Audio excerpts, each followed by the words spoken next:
Next up is John out of Miami. Wants to talk about the Dolphins and what could be Tony Sparano's swan song after you lose. You totally dominate in the box score, but you allow the Detroit Lions to come back and rally from like 14 down in the second half of the fourth quarter, in fact, last week. Miami suffering a loss, taking on the New England Patriots. How you doing, John? Oh, doing good, man. Doing good. Still trying to recover from that vicious loss last week. Well, the problem with this game is, and the reason that the line is New England only a 3-point favorite, is whether or not Tom Brady's going to play, because the game is meaningless for the Patriots. Yeah, I can't imagine Brady playing more than a quarter. Yeah, I mean, and it's not like this guy needs an excessive amount of time to prepare for the playoffs. Rest might be the most important thing here. And we've seen over the years where Bill Belichick, if the game's not that important, it doesn't mean anything to him, preseason, regular season. So I'm just curious. You're there in Miami. What's your take on the Dolphins, especially since the team has played so well on the road this year?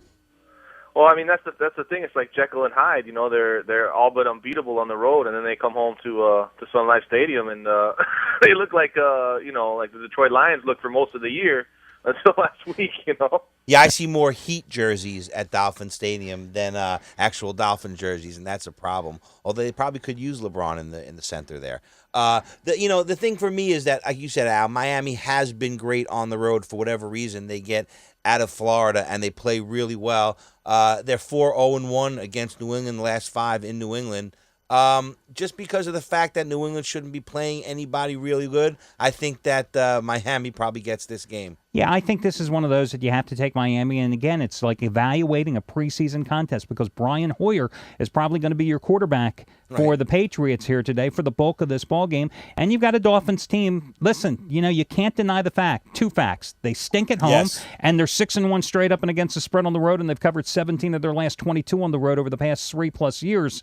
And as you said, they've really played well in Foxborough. So I think you have to take Miami, even though it's one of those plays that you bet and you go, oh my God. Why did I do that? Yeah, Buyer's exactly. remorse. So, that should be the indicator right there. Don't play the game. Right. I mean, I wouldn't tell you to play a preseason game because they're meaningless and worthless. So why play this game either? Next, we're going to head to Tom, who is calling us from Pittsburgh. Wants to talk about the Ravens and Bengals. How you doing, Tom? Pretty good, Al. And how are you doing today? Good. So I'm just kind of curious. So you're in Pittsburgh. Obviously, you're not a big Ravens fan. Got to be a Steelers fan. But in this particular game, which way are you leaning? Going with Baltimore, laying the 10 at home, 9.5 to 10, or do you like Cincinnati coming off that shocking upset of San Diego? Well, first of all, let me say one thing. I want to wish you and Steve both, and you and your families, a happy New Year and a prosperous New Year's. Thank you. Thank you very much. Right back at you. Thank you. And I'm not a Steelers fan. I am a Baltimore Ravens fan. Hey, listen, don't let that get out, because in Pittsburgh, that's not looked on too kindly. Well, I take this from my wife and my daughters, both my daughters and that there. I have to go down in the game room to watch the game down there because they're waving towels and everything else up there. I can't take it. Yeah, I know how that feels. No one got Tom a terrible towel probably for Christmas. So you are a Ravens fan, then you've got to be kind of happy how the season has turned out. I mean, there were some dips along the way. But they've certainly, I was worried about them last week at Cleveland. They were only like a 3.5-point favorite. I mean, it was a 20-10 game, but they got the job done, and that's all that mattered. Yeah, that was. Cleveland played them pretty tough, and this is what I'm saying about both of the games here. This is just my opinion. I think the Browns give the Steelers on the 6 points or somewhere around that line there a pretty close ball game. I think, and possibly they might even win the game there. And the other game there in Baltimore, I just look for their last 5 games, their final game of the year there, they're 5-0. I check stats and that a lot of times, and Baltimore's 5-0 on their final game of the year. I look for a blowout there. I look for Baltimore to make a statement on their last game here. And there's one last question I have to ask you guys since this is your final program of the year on Pick Nation. If these two teams, which I think is a good chance they will meet each other, either on their field or the opposite field there. And if the line's, to me, is going to be around 3 points, what is your feeling? Who would you side with? Baltimore, Pittsburgh, I think he's talking right, yeah, absolutely. Well, first of all, on the Cincinnati-Baltimore game, just to pick up on your theme, Flacco really came of age this year. Thought he played unbelievable for the season.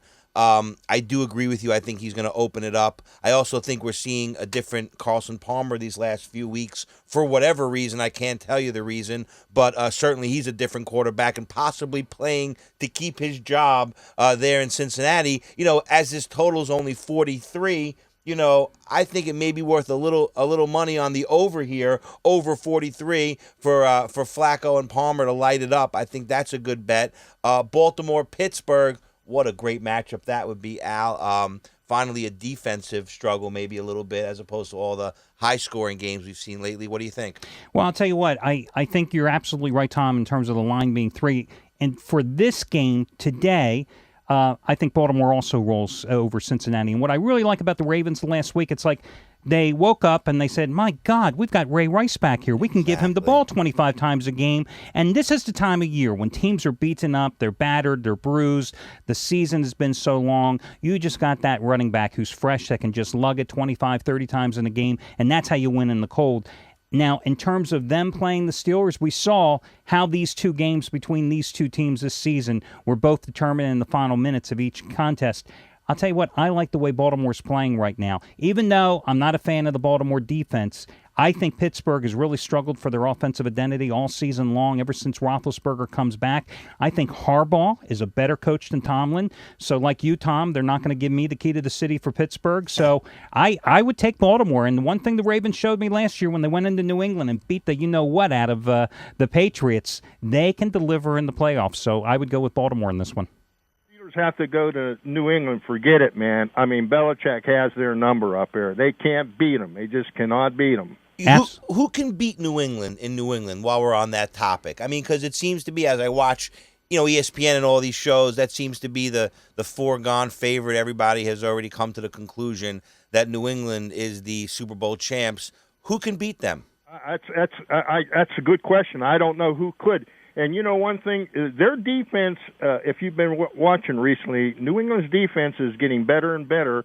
I think they're a young defense now that he's building back again there. So I just look for them to take all the marbles this year. I mean, who could you go against them, Right. I think the only team that could really give them a great battle would be the Saints. That's the game that I would pay to see. Saints and Patriots, Sean Payton against Bill Belichick, Brady against Breeze. I think that's the game that would be the best matchup.